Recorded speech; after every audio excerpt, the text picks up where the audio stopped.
स्वागत है आपका नई धारा रेडियो की एक और पॉडकास्ट श्रृंखला में। यह श्रृंखला नई धारा के संस्थापक श्री उदयराज सिंह जी के साहित्य को समर्पित है।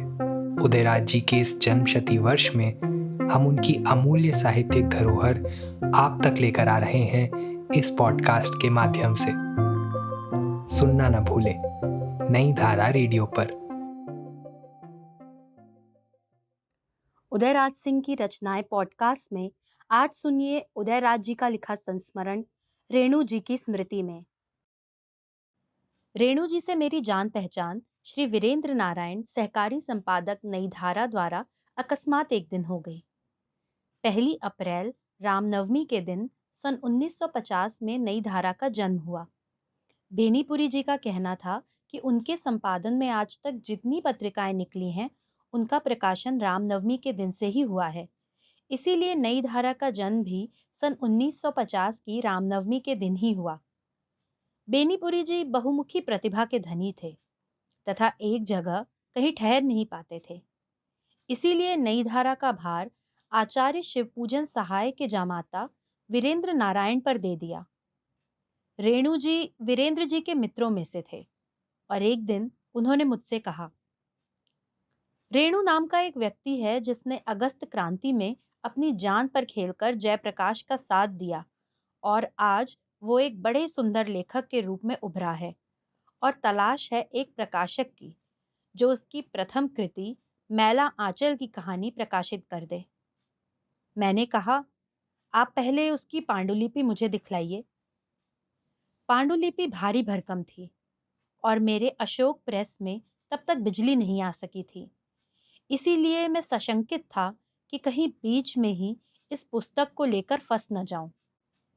मैं बहुत दिनों तक सोचता रहा कि अशोक प्रेस के चलते कहीं ऐसी जानदार पुस्तक की चर्चा ही कहीं न हो सके। इसलिए एक दिन हार मानकर मैंने ना कह दिया। रेणु जी तथा वीरेंद्र जी बहुत निराश तो अवश्य हुए, पर वो किताब जल्दी प्रकाशित हो गई और राजकमल प्रकाशन पटना उसका मुख्य वितरक बना।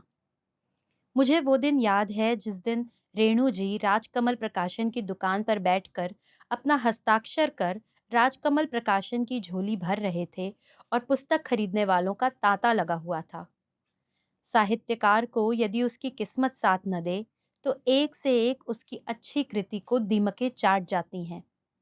पर इधर आचार्य नलिन विमोचन शर्मा ऐसा देश प्रसिद्ध आलोचक रेणु जी का प्रशंसक बन बैठा और जैसे ही उन्होंने ऐलान किया कि प्रेमचंद के बाद यह पहला उपन्यासकार है जो भारतीय ग्राम्य जीवन का अनूठा चितेरा है, फिर क्या था। मैला आंचल के साथ साथ रेणु की धूम मच गई और पुरस्कारों के तांते लग गए। अपनी पहली कृति पर शायद ही किसी लेखक को इतना यश मिला हो और फिर एक बार जब लेखक की धाक जम जाती है तो प्रशंसा के उस रेल पेल में क्या घटिया और क्या बढ़िया सभी कृतियों की तूती बोल उठती है। अपनी प्रथम कृति पर शायद ही किसी लेखक को इतना यश मिला हो और फिर एक बार जब लेखक की धाक जम जाती है तो प्रशंसा के उस रेल पेल में क्या घटिया और क्या बढ़िया सभी कृतियों की तूती बोल उठती है। रेणु जी के साथ भी कुछ ऐसा ही हुआ। रेणु जी की बड़ी कृपा मेरी नई धारा पर रहती थी और जब कहानी मांगी उन्होंने भेज दी और जो दिया पत्रम पुष्पम के रूप में उसे उन्होंने सहर्ष स्वीकार किया। कमलेश्वर जी जब नई धारा का समकालीन अंक संपादित कर रहे थे और रेणु जी की कहानी न मिली तो मैंने खासकर प्रेस के एक आदमी को औराही हिंगना भेजा और रेणु जी ने उसे 2 दिन रोककर कहानी लिखकर उसे साफ कर माफी मांगते हुए तुरंत भेज दिया। और तो और उस व्यक्ति को अपने साथ ही बिठाकर खिलाते और अपनी बगल में ही सुलाते थे।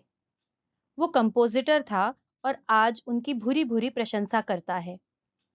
रेणु जी अक्सर मेरे निवास स्थान पर पहुंच जाते और बाबूजी को सामने मैदान में बैठे देखकर पहले ही कहते, राजा साहब, आप ही लोगों से तो हम लोग ने लिखना सीखा और आप जैसे लोगों की याद तो मेरे हृदय में बराबर बनी रहती है।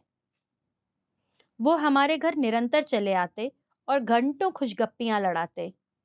कॉफी हाउस में वो प्रतिदिन आते। उनका समय और सीट निर्धारित था और मुझ पर ऐसी उनकी कृपा रहती कि मुझे देखते ही अपने पास पकड़ लाते, बैठाकर कॉफी पिलाते और जब तक बातें करने से मन न अघाता नहीं छोड़ते। एक दिन बूंदाबांदी हो रही थी। मैंने सोचा कि रेणु जी को अपनी मोटर पर उनके निवास स्थान राजेंद्र नगर तक पहुंचाऊं।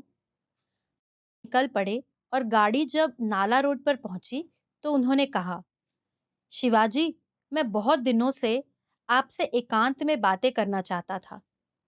मेरे दिमाग में कई एक साहित्यिक योजना उमड़ घुमड़ रही है। मैं चाहता हूं कि मैं नई धारा को माध्यम बनाऊं। नाम आपका ही जाएगा। मैं संपादन का सारा भार अपने ऊपर ले लूंगा। मैंने कहा, इससे बढ़कर और क्या बात हो सकती है? मगर शर्त वही है जो बेनीपुरी जी के जमाने में थी कि आप प्रधान संपादक रहेंगे और मैं प्रबंध संपादक। रेणु जी में विनम्रता इतनी थी कि उन्होंने झट कहा, नहीं, ऐसा कैसे होगा? जैसा चल रहा है वैसा ही चलने दें। मैं चला न लूंगा, आप चिंता न करें। एक दिन वो मेरे निवास स्थान पर आए और उन्होंने कहा, बिहार की सभी हिंदी संस्थाओं की हालत खराब है। मैं चाहता हूं कि फ्रेंच अकादमी की तरह एक संस्था यहाँ चलाई जाए और उसमें आपका सहयोग रहेगा और मेरी मेहनत। मैंने कहा, जहां आप हैं वहां मैं अवश्य रहूंगा और आप इस योजना का कार्यान्वयन करें। मगर विधाता को कुछ और ही मंजूर था। जयप्रकाश जी का आंदोलन शुरू हुआ और उसमें वह कूद पड़े और जिस दिन मिनिस्ट्री बन रही थी दिल्ली में, उसी दिन उन्होंने अपना महाप्रयाण किया। आज वो नहीं है, पर उनकी स्मृति को आज भी मैं संजोए सवारे एक खोई खोई सी जिंदगी जी रहा हूं।